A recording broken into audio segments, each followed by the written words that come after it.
Hey there, friends. Welcome back to As a Man Thinketh on UNASA TV. These dam wars are probably one of the most interesting fights that I have seen going on in a long time when it comes to the clash of private corporations, states' rights, and the federal government kind of coming together all at once. And when I look at this, I'm going to try and run my own analysis on this as I talk to you guys about what I think is right and what I think is wrong, because I do support states' rights.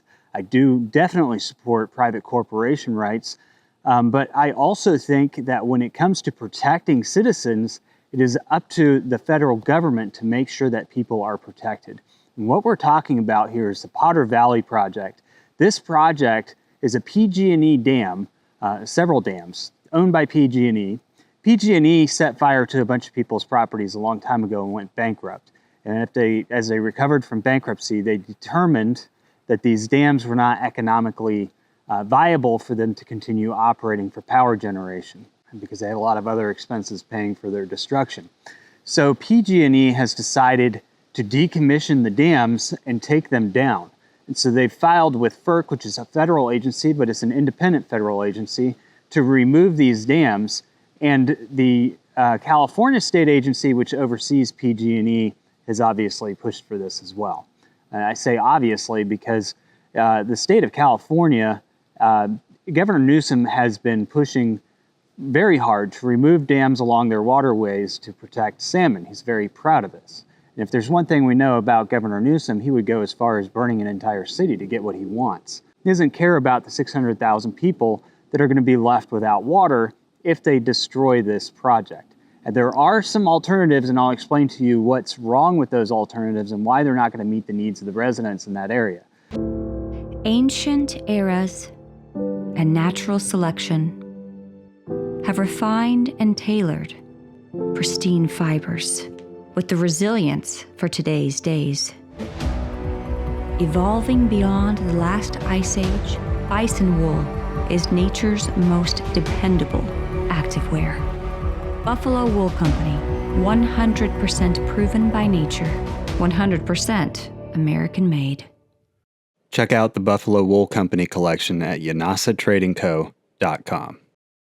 But right off the bat, here we are, we're looking at a project that is privately owned, but public citizens have become dependent on this particular utility. So it's a privately owned utility governed by the state of California. And as far as their dam is concerned, FERC really only has the ability to grant them a license and make sure that that license is closed out properly. The federal government will come in and say, okay, we need to reclaim the space back to its natural state. And that is essentially right now where it stands as far as rights go. And like I said, Newsom doesn't care about his constituency. He doesn't care about the 600,000 people to get what he wants. And so you're not going to see much of a push from the state of California to do much of anything when it comes to removing these dams. They want them out of the way because he wants to protect his salmon. And there may be more to it than just salmon. I mean, if you think about the overall objectives that Newsom is trying to accomplish, fish may just be an excuse. And I think that because if you read our UNASA TV Substack and you go back to an article I had written, it's called Dry Taps on Potter Valley, How California's Water Wars Put Fish Before Farmers. And it basically talks about the early August 2025, just last month's cutoff of water to farmers in Potter Valley. Farmers and people and residents woke up to just a trickle of water. And at this point in time, there was no warning. Okay, so these people had planted their crops.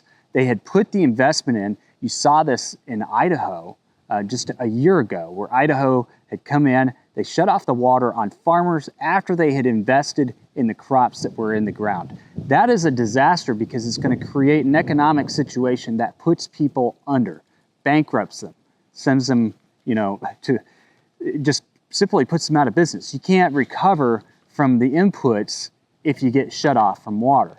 And so this concept of going at it without any type of warning and no planning whatsoever and just shut off the water is the perfect way of bankrupting those individuals. There are so many other ways that they could have gone about this, but that's the path that California chose. And I say California because even though they had to get FERC's blessing on it, it's the California state agency that is governing PG&E.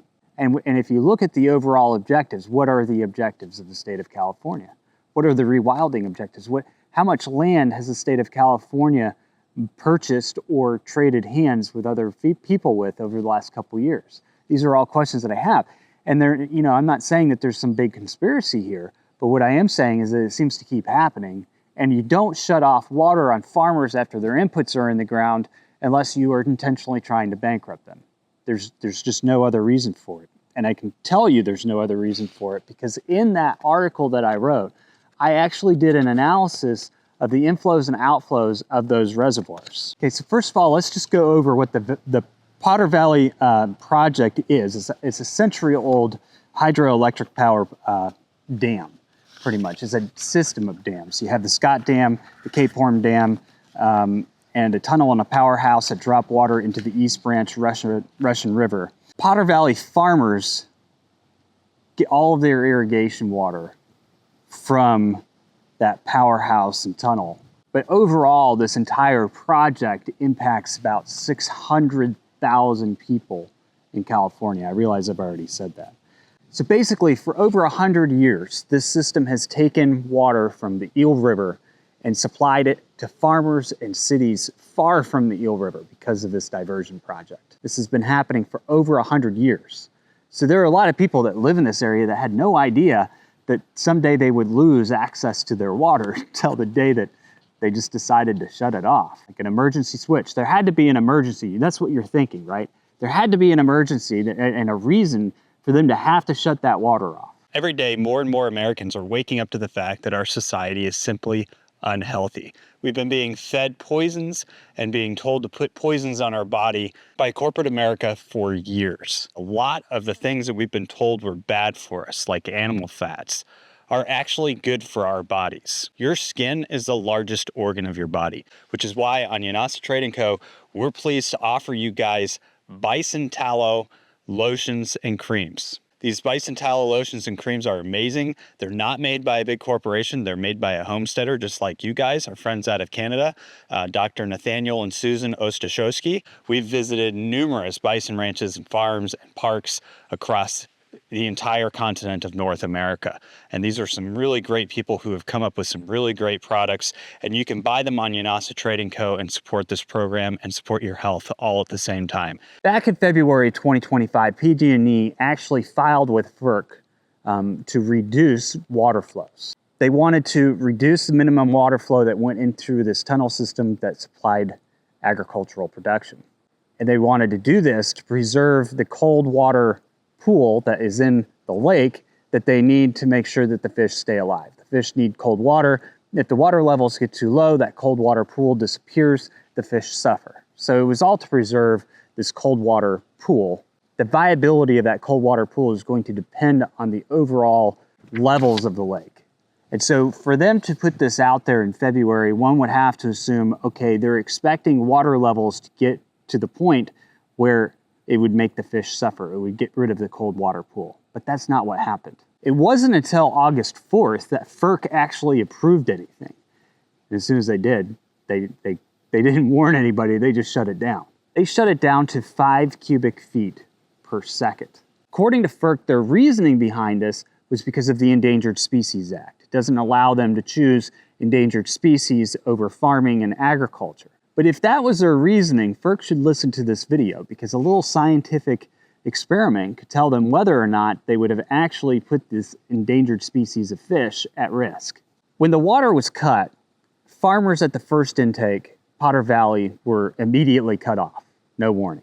Lake Mendocino, which is kind of downriver, saw a slight decrease in water, but they were pretty full. So in some ways, it was a safe cut. They knew that they would cut off the farmers, but that Lake Mendocino was pretty full, would have plenty of water for the residents of the cities that feed off of the system. At the time of the cut, the lake had 35,000 acre feet in it. 35,000 acre feet. That doesn't sound like a whole lot, but for this area, it is actually a significant amount. They could have looked at this from 3 choices. You could have looked at it from the variance mode, which is what they chose, normal irrigation, which is what they cut off, or they could have taken a farmer-leaning stance, said screw the fish, if they were truly low on water, and said we're gonna take care of our farmers and not the fish. So under the variance mode, Eel River release is at 25 cubic feet per second with an irrigation diversion of 5 cubic feet per second, which does nothing for the farmers. They need about 50 cubic feet per second. Normally you would see 25 cubic feet per second going out on the Eel River, and irrigation diversion would be around 50 cubic feet per second. If you thought your dynamics were just really bad and you wanted to save the farmers, then you could have cut the Eel River to 5 cubic feet per second and given at least 50 cubic feet per second to the irrigators if you didn't want to disrupt them. So that's your choices. Preserve the farmers, preserve the Eel River, or operate as normal. The question is, was anything necessary at all? Based on calculations, even in the normal irrigation case, Pillsbury wouldn't have run dry, but it would have dropped 2.5 times faster, leaving much less cold water buffer for fish and less margin if a hot spell or wildfire required emergency releases. But there would have been margin there, okay? They would have had margin there. In the wildfire case, if they had to release it and they expelled that margin putting out wildfires this year, then there still would have been enough to preserve enough of the cold fish pool to keep a majority of the fish alive. There's no reason to destroy people's livelihoods at this point in time. In any case, they didn't want to put themselves down to that point. And like I said, that point wouldn't have been, they could have even done reduced flows, like taking the 50 down to 35. I'm just looking at in the normal scenario of just continuing business as normal, they could have finished out the summer at least and allowed those irrigators to finish growing their crop seasons. If they had to do a reduction, and they worked with the farmers on that reduction, they could have given themselves even more of a buffer for wildlife protection, but they still would have allowed the farmers to irrigate enough of their crops to at least break even instead of lose a bunch of money. And that's why when you look at something like this, you have to question, what was the point of this? Was this intentionally to bankrupt the farmers? Is this intentionally to get rid of the people in the area? Because there's so many other options on the table. From the normal perspective, they would have reduced the lake levels, but they wouldn't have put the fish in danger, still would have had a margin for fighting wildfires. So there have been questions around the viability of keeping this dam going. And a lot of the safety checks that I have looked up and people have posted about online say that the dam is fully functional and can continue in operation. But that's not entirely true. Because within those inspections, there's a lot of concern about seismic activity on the dams and what kind of impact that could have on the dam.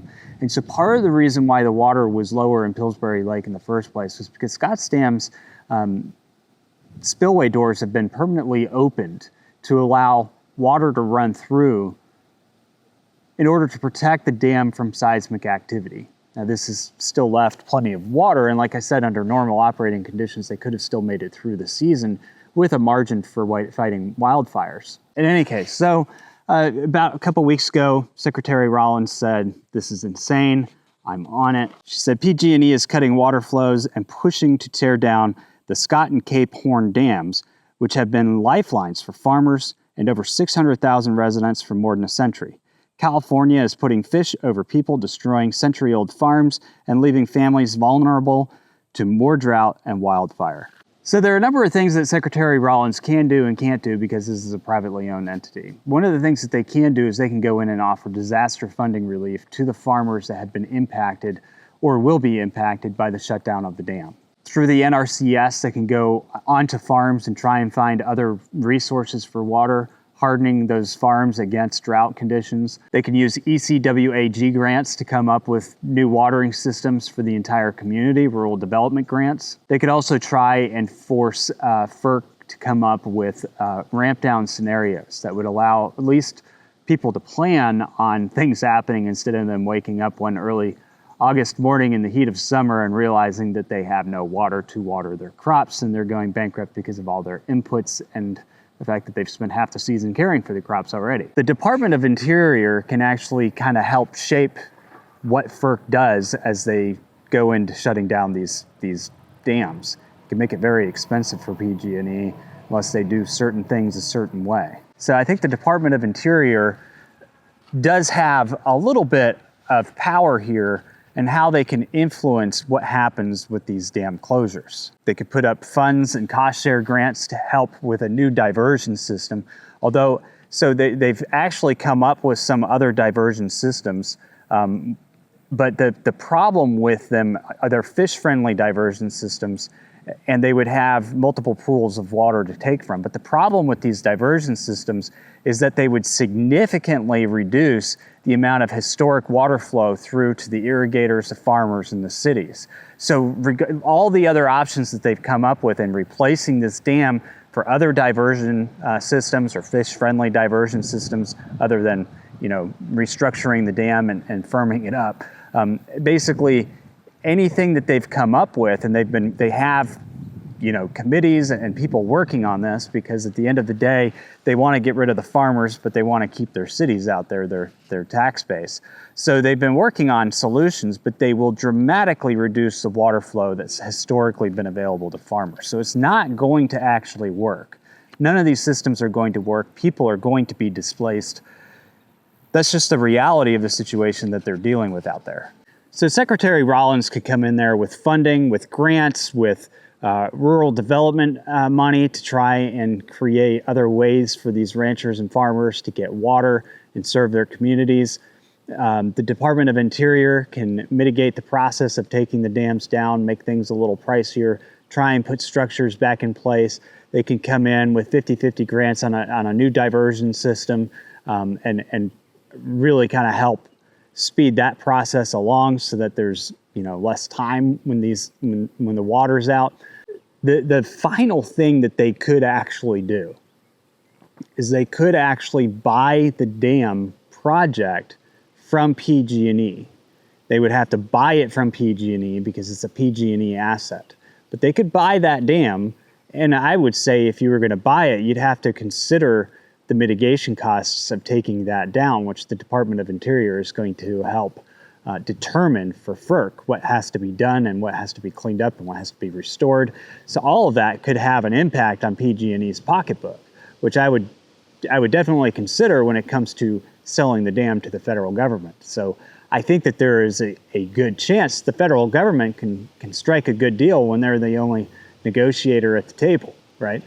But in order for the federal government to buy the dam project off of PG&E, it would take an act of Congress, which means that everybody in Congress, or enough participants in Congress, would have to see the livelihoods of U.S. citizens as being worth much more than an endangered fish population, because that's going to be the argument that's made throughout the entire thing. They're going to argue about whether or not the dam is structurally sound. They're going to make the arguments that in seismic activity, and we've seen a lot of increase in seismic activity, specifically along the Pacific Rim, that the dam is considered to be unstable, even though it says that it can continue to be used as is. It is not 100% stable, and there's risks involved with that, which would then fall onto the federal government as the new owner, right? So that's a cost to the taxpayers. I think California is going to do whatever they can to get rid of that dang dam, because Newsom wants the fish. He doesn't want the people. He actually probably wants the land more than he wants the fish. But it would take an act of Congress to actually take over this project and continue to make sure that water is supplied to these 600,000 people. So then the question becomes, is this something that the federal government should be doing? Should the federal government be taking over this dam and controlling it and revitalizing its infrastructure, making sure that it's sound even in seismic activity? But when you look around the U.S., the government actually does own a lot of dams. And it's actually rare that we would find ourselves, 600,000 people in the United States of America would find themselves at the mercy of a private corporation that could shut down their livelihoods, destroy their property values, destroy their farms and their ranches, their food sources, all just by shutting something down because it's no longer economically viable.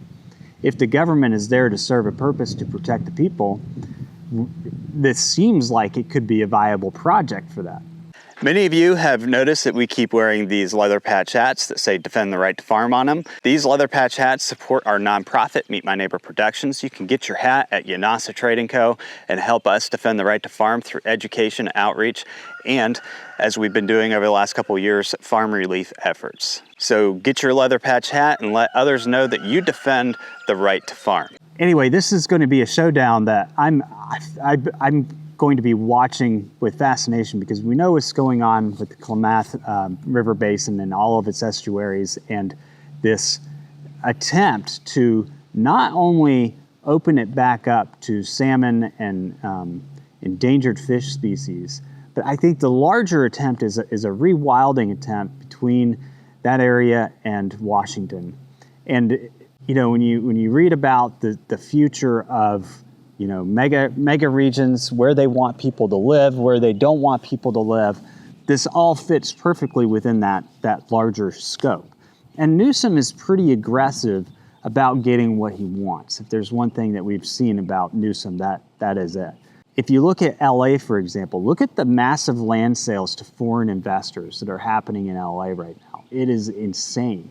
And the things that they're talking about rebuilding in place of LA are more in line with what some people envision the future of America to look like. And those visions, are popping up all around the world. Anyway, like I said in my video earlier this week, Secretary Rollins has actually done a fairly good job at stepping in and helping not only the big ag groups, but the small ag guys as well.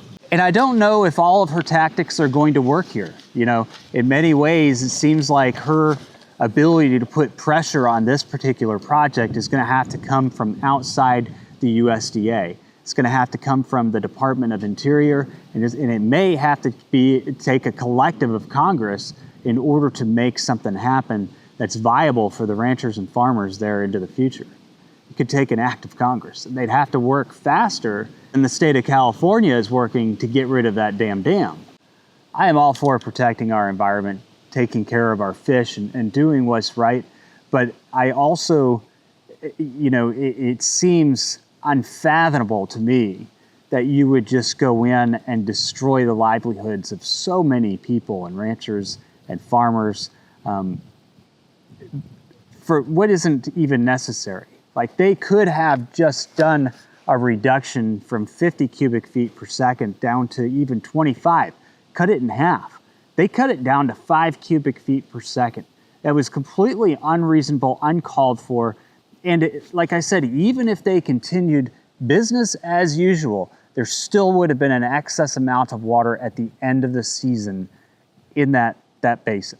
And then after the crops and the investments have been secured, farmers have recovered, then you can have the discussion over the winter of, maybe people shouldn't plant this year because we're going to have to cut the water back until we get more snowpack, or until we can close the dam doors on the dam and not let 20,000 cubic feet just go downriver. We've seen a lot of these big farm ranch removal projects going on in the state of California, and it's disturbing. It's absolutely disturbing. You see it in Washington and Oregon too. And I hate to say it, but Texas, with big tech in Texas, they're losing more farms and ranches than any other state in the union. Texas needs to step it up. The fact that it's beating California, Oregon, and Washington and losing farmers is absurd. I guess it is a bigger state, though.